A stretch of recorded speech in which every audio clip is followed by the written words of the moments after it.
Hello everybody, I'm TychoCelchuuu and you've been tricked into watching another Company Heroes 2 shoutcast. Our match today is between darkerdayzud playing as the Austria and Stoffa playing as the Russians. I don't recognize either of these players except I've seen Stoffa play before. He was in one of the rounds of the TFN tournament, I think. And I don't know if they're both good. darkerdayzud posted this replay on CoH2.org and said something like, "This is me fighting Stoffa, it was a hard battle," or something. And that was pretty much it. So I figured darkerdayzud expects everybody to know who Stoffa is.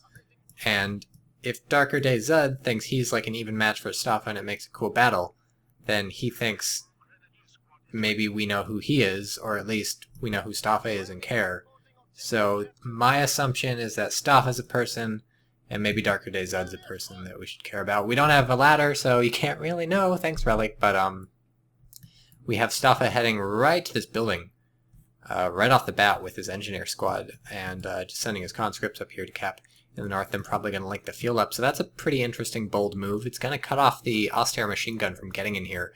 Oh, nope, they're going to get out and go for this. So that's more sensible. You don't want to hang out in this building for too long. Of course, now the enemies show up. You do want to hang out in the building. Oh no, but he gets beaten to the building by the Grenadiers, which is going to let this MG42... Oop, there it is. We're going to let the MG42 come up on the engineers, so they're going to have to do something about that. Maybe just run away, or at least get behind some green cover. Plus 60 XP for these... Oh, plus another 60 XP, picking off two of these guys, so that's really bad for the engineer squad. Bad start for Stoffa. Going to start sending his conscripts out onto the field, but it may not be enough to make up for losing two engineers. But it's not a huge deal that you lose two engineers. What you want to do is use these guys for capping, especially in the beginning of the game, or... Not especially, but you want to be doing a lot of capping with these guys early on. So it doesn't really matter if they're low models, low health, low squad, if they don't get in fights. And you don't need to get them in fights. You can just use them for capping, and then eventually they're going to have to retreat and build Tier 1 or Tier 2 if they're going that for Soviets. Tier 1 being more popular because you get the clown car, but Tier 2 not terrible. It'll let you tech up. And if you're not going to go clown car because you don't want to spend the fuel or anything, then I don't know, you might as well go Tier 2, get the Maxims and the mortars and stuff. What's the third thing? Maxim... AT gun, right. Yeah, you can get AT guns, yeah, it's not so bad. So, third conscript squad, 1, 2, 3 for the Soviets, nothing surprising there. Also not surprising, sticking this conscript squad in here. This machine gun came... Where'd it go? Where'd the machine gun go? There it is. It's hiding behind a tree. This machine gun came up, so... he's pretty much stuck in this building for the duration of forever, which means he's not going to be able to hop out and stop these Grenadiers from capping it. The only thing he can hope is that from this building he can inflict some damage on the Grenadiers and then maybe eventually come in for a flank with these conscripts, but they're going to be tied off for a while with the Pioneers. Just kidding, the Pioneers run away. Pioneers can actually do fairly good damage to conscripts, or to anything you want really if you get them in close, but getting them in close is a trick. They have not so good health.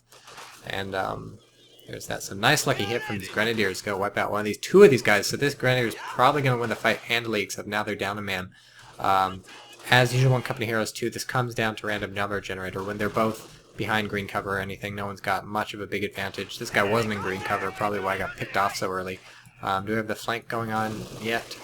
Nope, Stoffa's going to have to get this flank going. Well, I was going to say he's got to get the flank going soon, but no, he's still at 5 guys in here, and he's tying up these 2 squads with that 1 squad. Finally tells them Molotov, which explains why he was sticking around so long, but too little too late. They've got LMGs plus the other MG42, so couple MG42s from darkerdayzud, so dumping a lot of manpower into his early tier 0 units. Nothing too surprising, but you'd think that maybe after going these 2 MG42s and these 2 Grenadiers, you want maybe another Grenadier squad, because then you'll have sort of the right amount of infantry on the field in terms of capping. But of course you can't always get your Panzer Grenadiers. They have a linked mechanized company, so maybe it's pronounced linked. God, every time I say this word, someone shows up in the comments and says there's a different way to say it, so I always second guess myself, but I should be like fourth guessing myself. In any case, what you want is a fair amount of infantry on the field, maybe 4 squads at the minimum, and although the MG42 can cap in this game, it's obviously not as mobile, not as able to get out around the field and do this stuff. So interesting from Stoffa, just parking himself in buildings quite a bit, especially over this cutoff. Not this cutoff, especially over this fuel. And he's also held the fuel down south, so it's working out pretty well for him. He's tied up both this Grenadier squad and this MG42 for like 1,000 years, which means the Ostair has been extremely limited in capping power, and also he's tying up this MG42. That's going to take like 2,000 years, except they just killed somebody, which is extremely surprising. That's going to take 2,000 years, so this is really reducing the Ostair's capping power, and the Ostair is adapting to getting himself a mortar. Why I double-clicked on that and nothing happened, but now we're here. Oh yeah, they're wearing white. Except we're not going to see this for a while. I never noticed that. It's like light blue. It's the Grenadier uniform from the original Company Heroes. Now their job is wearing mortars, and they got fancy scarves to go with it. Okay, I should be watching the battle, right? Hey, whoa, ho, ho, check out that explosion. Nothing important about it except a big boom. Epic flank going in on here, pushed off this MG, and it's down to really low health too, so I'm not sorry I missed that. You can just recreate in your head what happened. Bunch of conscripts went down this direction, a lot of them died, but they got a Molotov off because you can see the burning still. That guy was a ghost. Ghosts happen. Again, flank happens. This time with engineers, which is funny, but that was just a fake flank because it forced it to reposition, and then you can get a real flank going with its conscripts. It's kind of annoying to flank these things now that they have 4 dudes, but still obviously doable, and the Soviets getting some really good hits on these guys. And again, setting up here, this is super close to the mortar. Chances are the mortar can bombard here. I don't think that's within the minimum range in terms of, yep, it can bombard there. So obviously a mortar can't shoot like here or something. There's a minimum range within which it can't shoot. But this is not that, and so this guy's going to be really careful. He's taking fire from this, not from this. He's taking fire from these guys and from the mortar for one combo, and oof, he could just get wrecked if this building collapses. Buildings are made out of nothing really good. Oh, this is going to be a painful retreat. Painful retreat. Picks up one of the guys, might get him with a burst. Oh, that loses his engineer squad and doesn't even get friendly fire from this mortar on these guys for his trouble. So, White Flash, member of the Reborn clan and newly minted staff member over at CoH2.org, wrote up a map-making guide, which is pretty sweet, even though we don't have the world builder yet, because Relic hasn't released it. Man, these guys getting out with no health.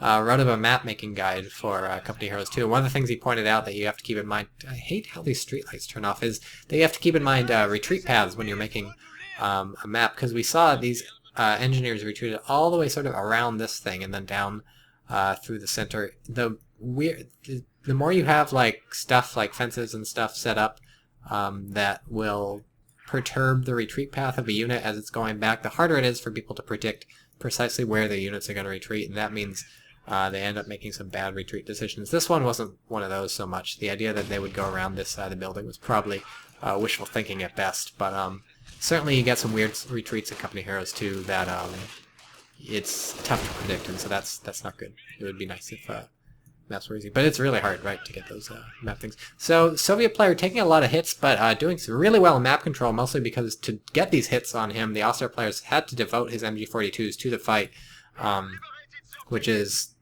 between sinking his manpower into 2 MG42s and also having to use the MG42s for the fight, maybe he lost a man to coal at some point. Having to do those 2 things, he let the Soviets get most of the map. So now he's finally getting this fuel again, but that's not going to happen. These guys are probably going to get him. In the fog of war, it was probably tough to see them coming even, so he's trying to set up and... Oh man, he almost caught that. But now he's going to get pushed off. If he can make it to this building, things would probably be okay, and that's what he's doing now, except he's maybe going to get Molotov once he gets in there.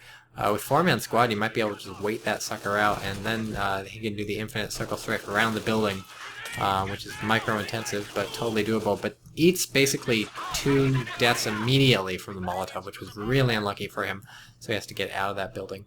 And then retreat even though he can, that wasn't a smart retreat. With True Sight, these guys are like basically invincible behind this building, because no one's ever going to see them in the blizzard. No way you're going to see around the building, unless you send your conscripts on like a suicide mission, or you get them in the building. Getting them in the building would be, actually understandable. Don't stand in the fire, dude. Would be understandable. Oh man, take some hits. Now they're hit the dirt though, so that'll be okay. It'll be fine forever until the mortar hits you. But oof, like I said, then the mortar hit him. But yeah, since he can reinforce by this thing, there's no reason to retreat that machine gun. It was relatively safe, both hidden behind the building and in the blizzard, so even if someone had jumped in the thing. Once they jump in the thing, then that's when you retreat. Or even just move to the other side of this fence, because this thing blocks True Sight, so they can't shoot you from here over to here, I think. Even being in the building, which gives you increased sight range? That's a tough one. I don't know about that. We'll have to test it. Brr, belated Molotov. Not usually a great idea to throw a Molotov at a mortar squad, because by the time you're close enough to the mortar thing, it's basically gonna retreat. Like, you know, even if it's not gonna retreat, when you're this close, it's not gonna be shooting you. So this mortar is not going to be doing anything useful, and if you need to push it off really quickly, chances are you can just do it with small arms fire. Oh man, these conscripts are just getting fucked up. And either you can push it off with small arms fire, the mortar, when you get close to it. Oof, loses it, although he's got a fast T-70, so now he has the chance to turn this game around. He's just sitting here firing at the building and squish some people, okay? What I learned the other day, please don't laugh at me because I'm an idiot, I learned that this thing can squish infantry. I didn't even fucking know that. I thought you had to get a T-34 to squish infantry if you go tier 3 as Soviets. I'm a fucking idiot, because this thing apparently can crush infantry, which is amazing because it moves so fast. So I don't understand why people don't just slide around crushing people with this like 24/7. That seems like it would be perfect for it. Instead, he just got himself a damaged engine from a Faust. Has spent all his time firing at this church, as if this church is the thing that matters. But yeah, if you're ever close to a mortar in a fight, you have two options. Or two reasons not to use a Molotov. If you're alone with a mortar, oh, lose a guard squad. Unit preservation for the Soviet player is just not happening. Maybe he can't catch a break, maybe he's just not good at it, but it's really not working out for him. He's lost a lot of manpower for this. He's bleeding a lot, so despite really holding the fuel and really out-teching the German, too. The German does have 107 fuel in the bank, but this T-70 is out on the field and could really be wrecking some people were it repaired, which could be tough because I guess all his engineers are dead. That's really unfortunate. Oh, no. Still got some engineers. Okay, back to the mortar thing. Oh, look, he finally killed the MG42. That's hilarious. Back to the mortar thing. Is he going to get Fausted? Oh, whoa, that was bad. Recrew. He lost the entire squad there and might even lose the MG. I guess trading in Grenadier squad for an MG42 is not the worst thing you can do in the world, but that was still painful. So two options when you're next to a mortar. Either there's nobody around, or there are people around shooting at you. If there's nobody around, it's going to be child's play to force the mortar to retreat without throwing a Molotov cocktail, or a grenade, or whatever you want. A grenade is actually a slightly different case, because chances are the grenade will kill the mortar, so if you can kill the mortar, that's obviously better than just forcing it off. But the Molotov's never going to kill the mortar, right? They're going to retreat. Why are we trying to rifle grenade this thing? Or the people repairing it. Whatever it was, it didn't work. So either you can shoot the mortar and just force it off instead of throwing a Molotov, because you're safe, there's nobody around. Oh man, might get a German squad here. Oh, they had a PTRS, so they were trying to kill this thing, but it didn't have. And now the question is, do the Panzer Grenadiers grab the PTRS and try and go to town on the T-70? It's risky. Oh, and he's doing it. He's doing it. He might lose it. Oh, now he's fucked up because he doesn't even need this PTRS on the squad. I guess it's nice to keep it out of the Russian hands, but it really reduces the power of that Panzergren squad. Now he has to think about getting him Shreks or something, so they're the ultimate AT. So two scenarios when you're next to a mortar trying to throw a Molotov or not. Trying to decide whether to throw a Molotov or not. Don't get too far forward with your AT gun. Either you're alone and you can just shoot the mortar, or there's a bunch of enemy infantry coming, and frankly you'd be better off using the Molotov on them than you would on the mortar if you want to push the mortar away. So, since the Molotov does damage over time, and any person who's being smart with their mortar is either going to immediately retreat it or try and protect it with other infantry, there's always going to be either a reason not to use a Molotov or something better to use the Molotov on. So, Soviet player just really not making his fast T-70 work for him at all, inflicting very little damage. He got himself a squad for it in terms of that Grenadier squad that was traded for the MG, but that sort of doesn't count. His unit preservation is just not good enough on all his other infantry, which means he didn't have the engineers to keep it repaired. He didn't have the guards rifle and stuff to, I don't know, hold up this half-track as if it matters. Really, the issue was not keeping this thing repaired enough. The chances of this... Does he have another PTR? Jesus Christ. How many PTRSs did the Soviet drop? That's one. Let me click on the... Get stuff moving. I'm the Panzergrenadier and I have a rifle that is too big for my body. And I can operate it with mittens on. They have... Do they have gloves on, like, that are mittens? Those look like suspiciously like mittens, and I'm not sure how you can fire a gun. Especially a PTRS with the mittens. Maybe you can fire, like, a, STG. Oh, that's gonna be... Just kidding. That doesn't do jack shit. Weird grenades. Grenades in this game, horrendously inconsistent. Did this squish anybody? It has 17 kills. When did this happen? I've been saying he's not doing enough with it, but I guess he is. Also fucked up the half-track, apparently, and This MG42's been dead for God knows how long. Huh. Well, that's the last time I cast a match with my eyes closed, because I can't see anything going on. Whoop, a lesson learned, right? So there goes the half track. I'm surprised this T70 doesn't have... Oh, I was about to say it doesn't have Vet 2, but look, we have this handy little Vet bar, so we can see it's basically one... Oh, there we go. One shot away from Vet 2. German player finally picks a Doctrine. We've got, surprise, surprise, the Opal Blitz Strafing Run Doctrine. But it looks like the pack's been... Where's the pack? There it is. Looks like the pack's been fucking this up, so no, it needs repairs. So making his T70 work for him a bit, I feel like he could do even more. It's just the German player's been so reluctant to dump his fuel into stuff. Finally takes up to support Army Corps, but still floating 160 fuel, so hasn't gotten his Panzer IV or anything. Oh, this isn't even built yet. Surprise. But yeah, so story of this match is that Soviets' unit preservation and T-70 exploitation both subpar. This, despite having tremendous map control, means that the Soviets are really on the back foot right now. In terms of teching, what do we got? He's going up to Tier 4, which is what he's going to need to counter the Panzers coming out. We have an Opal set up. Needs to back up slightly. The thing is, neither of these two are perfect for the Opal, but this is better because at least when it lights this thing up yellow on this on the map, your opponent has to be like, or if it lights this sector up on the map, your opponent has to be at least in the middle to see it. Whereas this, they can see it basically from the whole southern side of the map, more or less. Man, look at these poor guys. They're freezing to death. They got a nice grenade off, actually. Question is, will this guy freeze to death in the retreat? It's the Thunderdome. One man enters. How many men leave? It's adjusted rules for the Thunderdome, of course. You know what song I have stuck in my head? The Man Who Shot Liberty Valance. Look that shit up on YouTube. Nope, he didn't freeze. I just watched that movie, too, for the first time. It's a really good movie. It's got John Wayne and Jimmy Stewart. Go figure. So, these guys need to do something. I can understand the guards actually chilling out in base. Ha, I said chilling because it's winter. It's a pun. I didn't mean it. Chilling out in base because they don't have much to shoot, right? It turns out there's an Opal they can shoot. And actually, Soviet player does know the Opal exists now because he's down here, so he saw the yellow on the tactical map. So he knows the Opal exists, so that's where the guards could go. And obviously, you never want to have guards doing nothing anyways because they're infantry and they can do stuff. We have a strafing run coming in by Zave. Let us turn on the fog of war so we can see how ridiculously overpowered the strafing run is. He's got full vision of all these guys now because it's not enough to just come in and shoot the fuck out of them. You also have to be able to scout like everything, including your enemy's base. Look, it comes around for another pass. Spots Tier 3, spots Tier 4. He knew Tier 3 existed, obviously. But it's like, let me just scout the base for you while I'm at it. I got guns. Yeah, I got guns. I'm not afraid to shoot people and insta-pin them, even on the retreat. But like, you know, it would be nice if I could give you vision of like 60% of the map while I'm at it, because I'm an asshole. I'm a fucking asshole. John T. Stuka Pilot, professional asshole. That's a very authentic German name.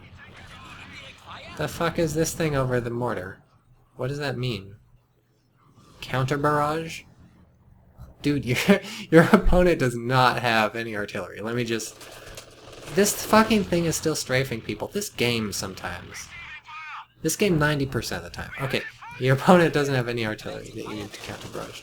By the way, just want to put that out there. Maybe he misclicked. He shouldn't misclick. He should never Oh man, nice getting out of that building a moment before it collapsed. Probably gonna get killed anyways. But, I'm just kidding. He's not gonna die. You never die in the retreat to a Panzer IV. His accuracy is too low. This thing is still strafing people. Look at them. They're all pinned. Oh, fucks at the church, though. There's a machine gun in there. That's the end for the Auster's machine guns. This thing got recruited at one point, but... Oh, by the Soviets, right. That was just what got chased off. So that's the end for the Auster machine guns. So Soviets, despite not having good user preservation, are coming back almost. If they pop... They should have Su-85 out of Tier 4... Things will be looking pretty good. Otherwise, this Panzer IV is going to run roughshod over everything they've ever known and ever dreamed about. Is it going to kill them on the retreat? Yes, you can. I said you can't kill people on the retreat with Panzer IV. I was talking about the main gun, the machine gun on the top. Totally A-okay in terms of owning face. Wow, for a second I was like, why is it so big? It's because I zoomed in. Let's look at the skin. what do you think? What do you guys think about this? Oh, what do you think about the skin? Personally, I don't know. I don't like this green very much. Not a huge fan. Let's look at the Panzer IV skin. That's a donkey cart thing. Where's the Panzer IV? That's a car. Can you get skins for the Opel Blitz? That'd be hilarious. I got some sick camo on my fucking, like, kegger. There's the Panzer IV. I don't know if he's even using this skin. This is just white. White power. Very appropriate for the Germans. But, whatever. You know, I'm all about white people. White people are my homies. Is he gonna get the T-70 out of here is the question. I don't see how he can at this point. If he were retreating somehow back to his infantry, he would have a chance. He could either button with the guards. It's tough to tell if they have the DP-27s. In fact, it's literally impossible to tell if they have the DP-27s because there's no UI indicator unless they drop their PTRSs. You have to zoom in and fucking check like a savage, like a orangutan. But no, he doesn't have the DP-27s, so he can't button. But he could, of course, have damaged the engine with these things. But instead, the T-70, as you can see from the tread tracks, retreated in this direction and got itself destroyed, as we say in the business. 11 kills in the mortar team, which is not shabby at all. That was a good choice. But yeah, so Soviets clawing their way back into this game with some map control from wiping out all the German squads, but he's really not making effective use of his infantry, clumping them together too much, needs to be more spread out, needs to be capping some more stuff. Now's his time to get enough fuel to tech up to Su-85, which he's got the building for. He's just probably waiting on the fuel. If we swap over to him, oh hell yeah, he's waiting on the fuel. He's actually purchased his Su-85 a while ago. Is this thing gonna get it died of a retreat to the gun on the Panzer IV, but not the main gun. Never the main gun. Oh, here we go. Here we go. You know what these smoke thingies mean? It's the fucking Stuka. Yeah, pew pew pew pew pew. These guys actually not pinned on the retreat. That guy died. Man, okay, now Soviets double fucked. So he can make effective use of these new badass snipers. Bad ass, except for the hat, which actually looks pretty ridiculous.